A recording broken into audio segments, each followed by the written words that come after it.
Week 2 is officially under wraps, and today I'm bringing forth my top 10 waiver ads entering week 3 of fantasy football. We went through a few of these names on yesterday morning's live stream, but I wanted to get you guys that in-depth top 10 before you guys make all of your waiver claims. Obviously, 2 games on Monday Night Football is going to impact this list, so without further ado, let's waste no more time and let's get right into it.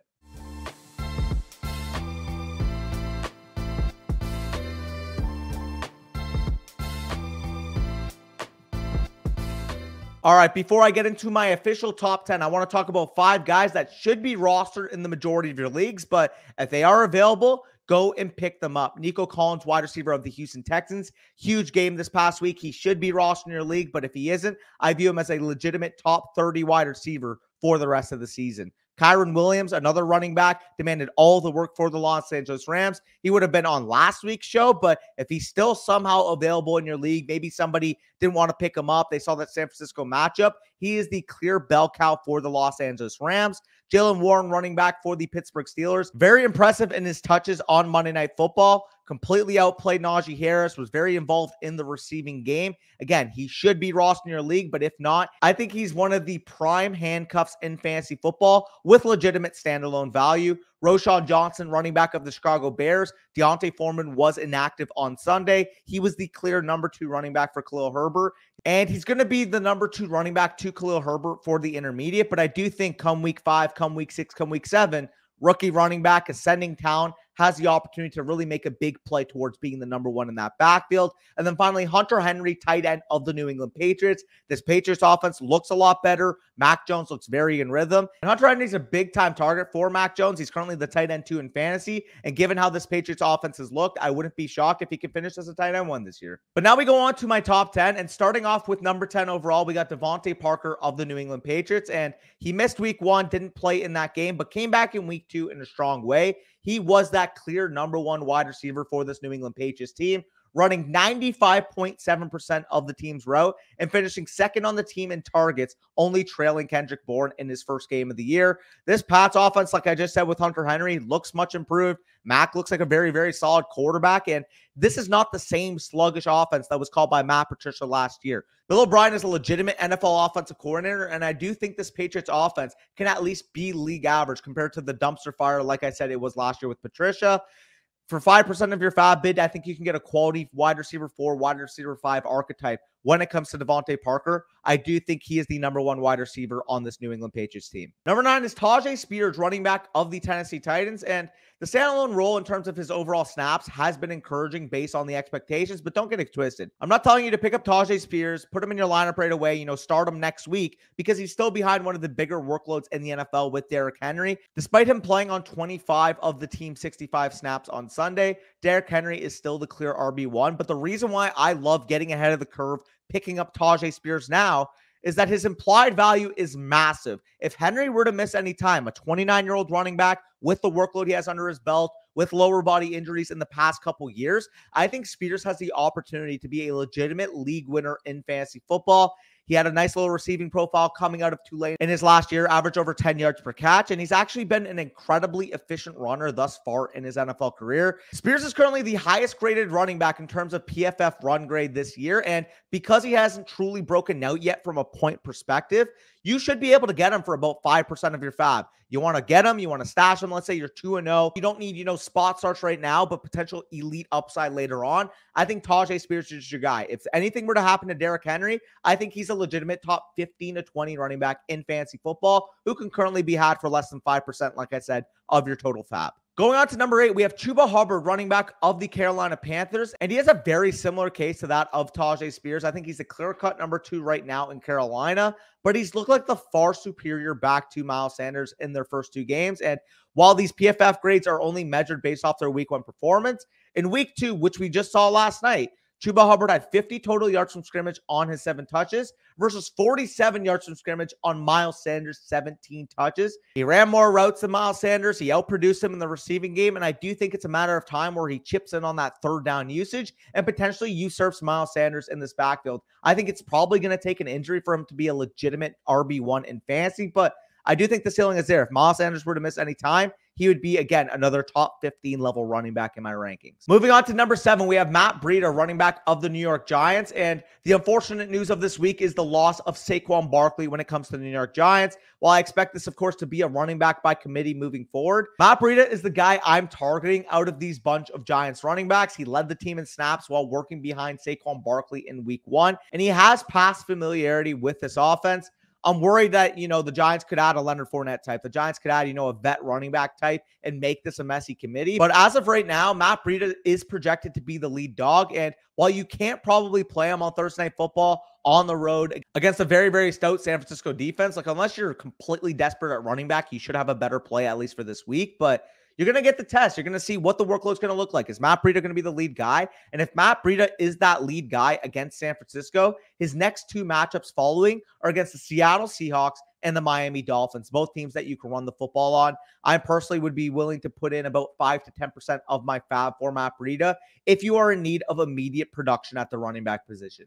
Number 6 is Jayden Reed, wide receiver of the Green Bay Packers, and he saw a nice little breakout in week 2. He caught 2 touchdowns. He looked very efficient, looked very good, and actually led Green Bay in terms of targets while running the second most routes on the team. I think Christian Watson will be the number 1 wide receiver when he comes back. Has not played yet this season, dealing with that hamstring issue. But Jayden Reed looks like Jordan Love's next favorite target, and I think he's going to have that solidified slot role even when Christian Watson comes back. You're going to have Romeo Doubs and Christian Watson on the outside with Jayden Reed occupying that slot. And for me, I'm always betting on young players that show promise early in the year, like Jayden Reed just did. Again, 5 to 10% would be the ideal bidding range. Number 5 waiver claim is Tony Jones Jr. of the New Orleans Saints, and Jamal Williams exited Monday's game with a hamstring injury. Tony Jones, obviously the next man up, given the fact that Alvin Kamara still has 1 game left on his suspension, and Kendre Miller, the rookie 3rd-round pick, is currently dealing with his own hamstring injury. If Jamal Williams were to miss this week against the Green Bay Packers, Tony Jones has an opportunity to see bell cow work this week for fantasy football. And I do think he's a solid running back start for this week. If you're in a pinch, you need a top 25-ish level running back play. Tony Jones is your guy if Jamal Williams misses this game. Again, this is only if you're really desperate, I would say. Otherwise, I'd be avoiding Tony Jones, knowing that Alvin Kamara is coming back, knowing that Kendre Miller is going to come back. He's probably not a play after this week. But again, if you need a top 25-ish level running back, say you went 0 RB, you have guys like Antonio Gibson, Zach Charbonnet, you just need a guy that can give you production. I think Tony Jones can deliver for you this week, but I wouldn't be willing to spend more than 10% of my fab, assuming that I really, really need this win in week 3. Moving on to my number 4 waiver claim of the week, we have Tutu Atwell, wide receiver of the Los Angeles Rams. And this is a guy I kind of doubted in week 1. I thought it was, a blip in the radar. Didn't really believe in the talent of Puka Nacua and him himself, but Puka Nacua is going to be rostered everywhere, so I'm not even going to bring his name up again. But Tutu Atwell did prove to me as well he can play. He was able to command 9 targets, ran 59 routes out of the team's 60, was treated as that clear number 1 wide receiver in terms of usage. Now, I would prefer Puka Nacua, but I do think Tutu Atwell could be a significant wide receiver 2 in this offense until Cooper Kupp comes back. And that's when Cooper Kupp comes back. Is it coming back week 5? Is he coming back week 6? Those hamstring injuries, especially in older wide receivers, tend to linger. So I'd rather take the upside shot on a young guy that showed so much promise like Tutu Atwell has. And I do think that if you're in a pinch, if you're in need of production right now, Tutu Atwell can give you a top 40 to 45 level baseline. He's currently a top 20 graded wide receiver on PFF. Has looked very good. So in terms of fab, if you're in a pinch, you need, some deep flex plays. I think Tutu Atwell is worth 10 to 15%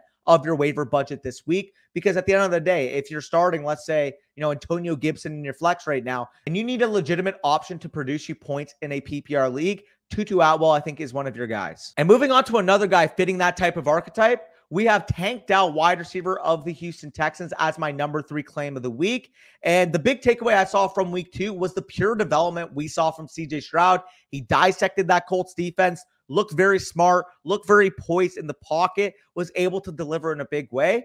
And we saw Tank Dell emerge as one of his favorite targets in this game. I'm considering Nico Collins as the wide receiver 1 in Houston right now, but I do think that Tank Dell, being second on the team in routes, commanding 10 targets in his second career game, anytime a young player shows these level of flashes, I'm willing to invest. While I don't expect CJ Stroud to throw for over 380 yards every single week, him looking good is a great sign for these skill players in this Texans offense. In terms of fab, I'd be willing to give up about 15 to 20% for Tank Dell. given the young upside, given the potential role expansion we should see as the season moves along. And if you're in a pinch, I also think Robert Woods is a decent pickup. You want to bid 5% on him? I think he's a decent pickup, especially as a deep league flex, given his level of involvement in the early portion of the season. But moving on to my number 2 waiver claim, we have Zack Moss, running back of the Indianapolis Colts. He was inactive in week 1, but once he returned in week 2, he was the clear-cut bell cow of this Indianapolis Colts team, but he saw 56 of the 57 snaps of the Colts offense this week and saw every single snap of this Colts backfield. He showed off a 3-down skill set. He had 22 touches in this game, and flat out, Deion Jackson looked absolutely unplayable in week 1. And JT is still out for the next 2 games while he's going to be on the pup. Is he going to be traded? We don't know that quite yet. But what I do know is that for the next 2 weeks, Zack Moss is going to have an untouchable workload and is going to be ranked inside the top 20 of my running back rankings for weeks 3 and weeks 4 of fantasy football. If you're in a pinch, you need running back production, I'd be willing to spend upwards of 20 to 25% of my entire fab budget on Zack Moss. Moving on to my number 1 waiver claim of the week. And if you guys watch Monday Night Football, you'll know what name is coming here. But I got Jerome Ford, running back of the Cleveland Browns. And before I get into the analysis of Ford himself, I just want to extend my prayers out to Nick Chuba. I want to extend my prayers out to his family and his teammates.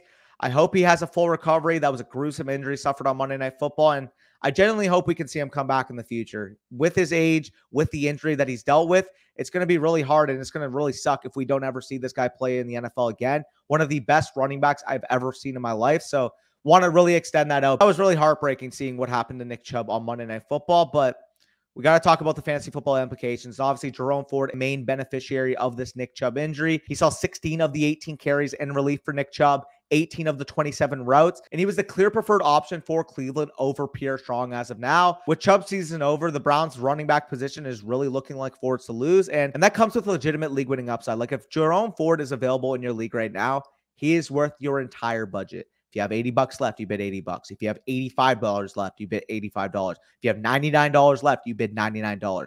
He is a must-add addition, and he's going to be ranked as a top 15 to 20 level running back for me moving forward. So if you're in a pinch, you need running back production, this guy's going to be a legitimate league winner down the stretch for the rest of the season and is worth every single dime that you have in that fab budget. But either way, if you guys enjoyed, make sure you leave a like down below. Comment your biggest waiver wire decision in the comment section down below. I'll try to get to as many as possible. And of course, if you're new to the channel and you're just finding us out right now, make sure you hit that subscribe button. Just crossed 35,000 subscribers. Appreciate you guys for that continued support. Now we're on the road to 40,000. So if you guys haven't already, make sure you contribute to the cause and hit that subscribe button. But with that being said, peace out. Good luck in your week 3 matchups.